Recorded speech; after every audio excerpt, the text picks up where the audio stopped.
After a lot of disappointment, frustration, a lot of words I can't repeat, 24 back and forth emails with Anycubic technical support, and some invaluable help from some viewers, Well, there's your problem right there, Vern. You see that little wire right there? Looks like it's got a little... I finally got this beast to come alive.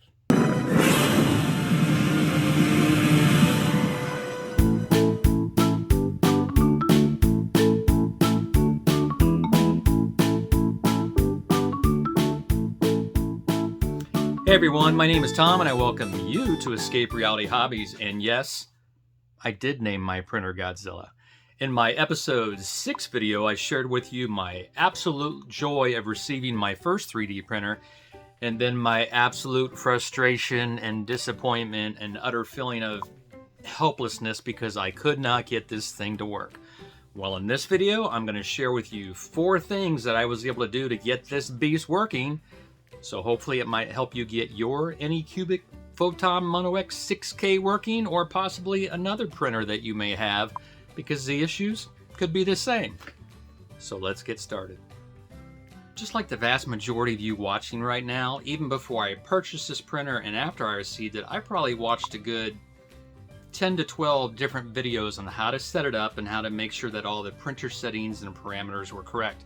Some of these videos I watched over and over and over, so I felt pretty confident as far as making sure the printer was level, the printing plates level, the proper exposures for both the bottom layers, the regular layers, the lift height, the lift speed, so I didn't have any issues.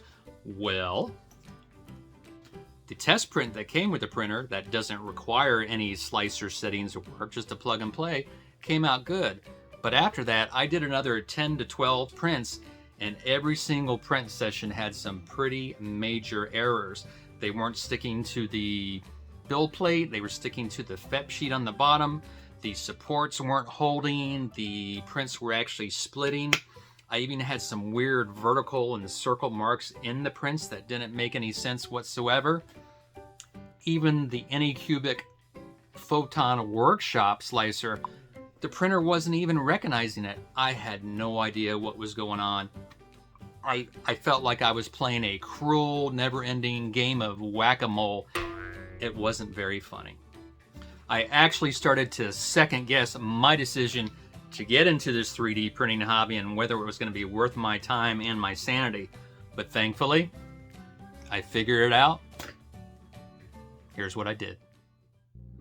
Item number 1, make sure that you have the most recent up-to-date software or firmware that it's called installed on your printer. Your brand new printer. Inconceivable! Yeah, this seems a little odd or even unnecessary because it is a brand new printer. But I think what most of us don't realize is that after this printer is made, when it's put in its box, when it's stored in some super secret Anycubic or Amazon storage facility, and by the time it arrives to our door, the printer may have already gone through 1 or more updates. This is especially true if it's a fairly new release or new to the market. I would have never, ever known about this if it wasn't for one of my viewers, Andre from the Ukraine. At least I think it's Andre if I did the Google translation correct. I want to thank him because after viewing the video, he put a couple comments that said this particular item needed software update, this particular item needed a patch. Me being a novice 3D printer enthusiast, I had no idea what this technical stuff meant, but I was smart enough to at least cut and paste what he wrote in the comments, send it to Anycubic, and lo and behold, Anycubic the very next day sent me back 2 files to upload into my new printer. Before I did so, I went to the little key on your computer where you can hit System Info and see what version you have. Yes, indeed, my printer was out of date. That's tip number 1. Item number 2, and this is going to sound a whole lot like item number 1. No matter what slicer software program you're using, whether it be Anycubic's Photon Workshop, Chitubox, Litchi, or others that are out there, make sure that you have the most recent, up-to-date version installed on your computer. When new computers are released to the market, these slicer software manufacturers, they have to update their software just as well to keep up. Otherwise, they're not going to work properly with your new printer. Anycubic, in one of the emails that they had sent me, they did send me the new version, or at least the new version at that time, which was 2.1.30 version. I had the 2.1.29 version on me. So it's pretty easy to do, because when you log on or open up your Slicer program, generally they're going to say, hey, a new version has been found. Do you want us to install this, or would you like us to look for a new version? Yes, you want the newest version on your computer. That's tip number 2. Item number 3, and this one's going to sound probably pretty darn strange.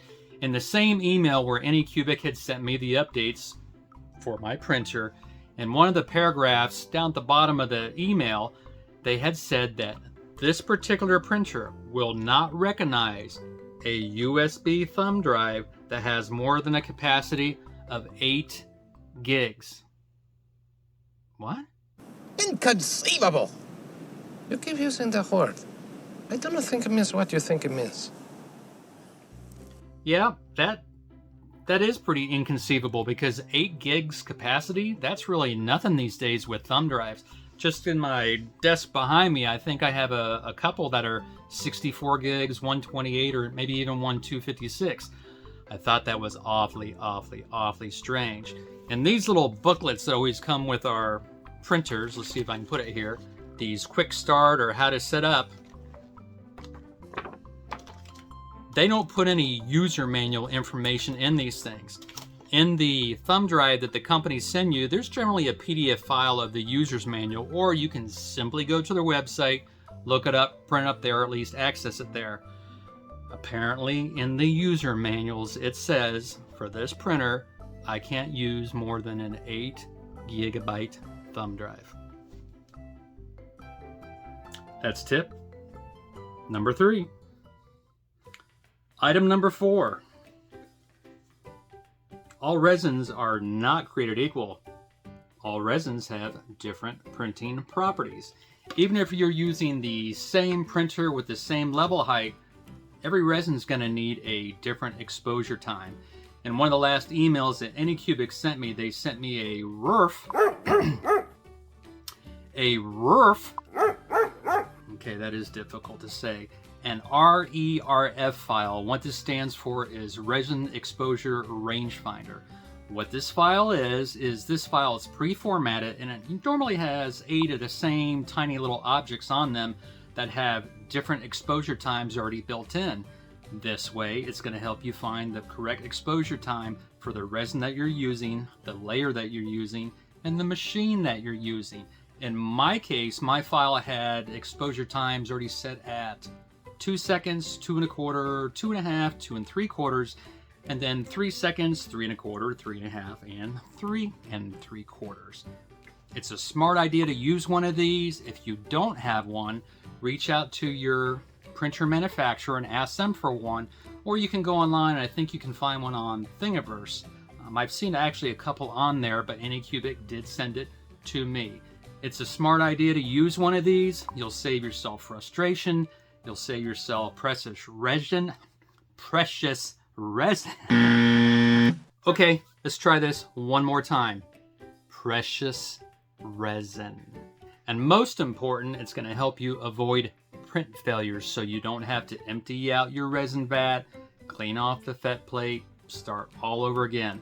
Believe me, I know what that's like. I did it over and over and over again while I was trying to get my printer to work. So it makes perfect sense to me to get a RERF file. Tip number 4. Those are the 4 items that help me get my printer up and running correctly. I do have 2 more quick ones to give you that were provided to me by one of my viewers. Thank you, Greg, who left a couple comments. One, Greg states that these USB drives that printer manufacturers will give you, they're generally the cheapest, poorest manufactured ones out there on the market. Eventually, you're probably going to have some type of printing errors with them due to flaws in the USB drives. Greg recommends that you go get a well-established, a reliable brand such as ScanDisk. Again, though, make sure it is a USB drive, the proper capacity that your printer can use. The second thing that Greg recommends is, he says he actually uses Rainix on his FEP sheet. In case you don't know what Rain-X is, it's something that you spray on your glass so the water just repels right off, or even mud repels right off. Greg says that he has had 0 print failures since he has begun using this. Granted, if you dial all your settings incorrectly, you shouldn't have any issues with your prints sticking to the FEP sheet. But hey, you know what? Why not consider it, because it's just another tool that you can put in your 3D printing toolbox. Well, there you go, folks. Hopefully with these tips, you'll be able to get your Anycubic Photon Mono X 6K up and running just fine, or another printer that you might have that has similar issues. What do you have to lose? Until next time, though, I hope that all your 3D printing adventures are successful, that you get to enjoy life, and most important, I hope you all get to escape reality quite often. Take care, everyone.